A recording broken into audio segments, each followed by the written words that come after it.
Is there a difference, or can you tell me about the difference between yourself and, let's say, someone who hasn't been through this kind of trauma?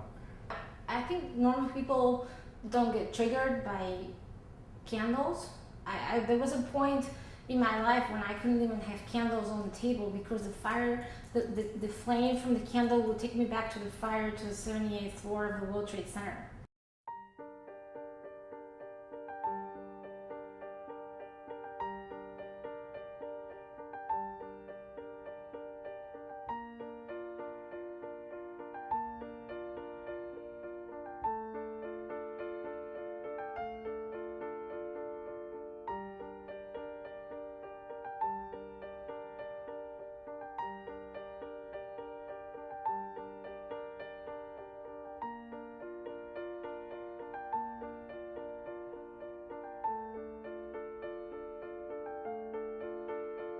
It's rolling.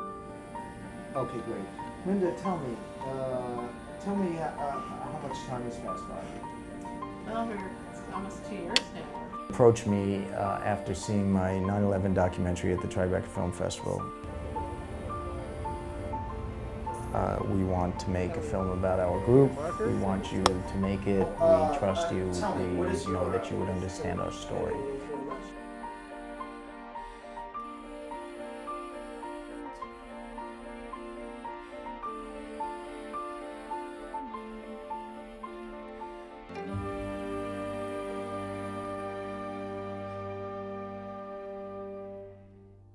Let's go back to the beginning. What happened when the first plane hit? When the first plane hit, I froze. The building shook. There was a very loud sound. I was about 50 feet away from the revolving doors when the blast came down the elevator shafts. The building began to sway back and forth. But it didn't seem out of place because on really windy days you would feel the same thing. I screamed, "What's happening?" And one of my colleagues yelled back, "Get out of the building! Get out of the building now!" And I got up to look out the window and saw the incredible fireball just coming out of the building. You knew you were going to die. You knew you were not going to make it out of there. And I remember I sort of had like a pep talk with myself, and I said, "You better be okay. We were going single file down into the 20s. You don't know what's going to happen on the way down. It was slow going. There was no panic. You have to concentrate on just going down the stairs." A woman started screaming and she said, "There's another plane coming, there's another plane coming." I was in Liberty Park and the jet practically went over my head. Boom, the second plane hit. All of us just turned around and ran. And I heard a noise that's, I compare it to a freight train, but about 1,000 of them. The air sucked out of my lungs. This wasn't some freak aviation accident. I couldn't catch my breath. I was like, This was terrorism. I remember hitting the floor. We were at war. And then I passed out. And at that point, I thought I was dead. I went through all this, and I'm still gonna die. Everyone just scattered in every direction. I thought about my wife who was pregnant at the time, and I said, I can't stay here. I have to get out of here. People with blood on them. We were moving rebar, concrete, metal, all sorts of, I don't know what it was, but at one point I had no fingernails left from digging. And then I realized I couldn't breathe.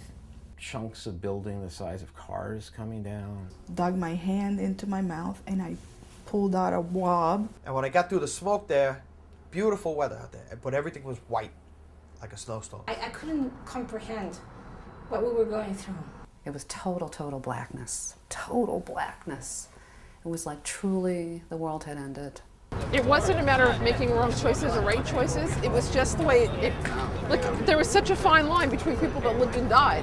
The people who made it out tend to not want attention because they feel very guilty often that they've made it out and others did not. And they can't figure out why, and often there aren't good, satisfying reasons, So they're struggling with that.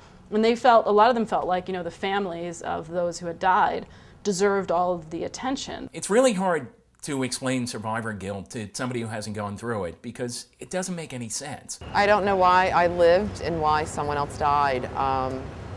I think about those people all the time. I think about what they went through. I guess that's a definition of survivor's guilt. People kept saying how blessed I was, and I didn't feel blessed at all. I felt like it was a curse. It's so hard to get past being alive when all these people aren't. And I've had people say to me, you know, oh, you're so lucky you got out of there, you must feel great. You don't, you know, just these people, they should have come out with me, you know, and they didn't. And it's just so hard to get past that. Survivor guilt made me actually go from the question, why did I survive, to why did I have to survive? It feels wrong to have walked out of their life when so many people didn't. And that's what survivor's guilt is. Why am I here when so many people aren't here? I found that people at work really weren't comfortable talking about it anymore. I needed to talk about it. I was stuck in that day. I'm a survivor from September 11th, and I finally found a purpose. And it's to talk to people like you that come and want to hear our stories. This is Tanya. Tanya is also a survivor. She's also one of my best friends. We started the Survivors Network in 2003. I think that was the right time. Because before, I don't think we could have gotten any survivors to meet. We consider survivors anybody who is at risk of injury or death or as a result of September 11th and also the 8 months cleanup and recovery afterwards. Because it was just too hard. For those 2 years, you were rebuilding yourself, rebuilding your company. You needed that time to go by before you could connect to other survivors. It was just too painful to discuss your experience. It's really interesting being part of the World Trade Center Survivors Network because we've all gotten really close, and I think in some ways we're like a family. We started as an online peer support group where you could go into a Yahoo group and connect to other survivors 24 hours a day.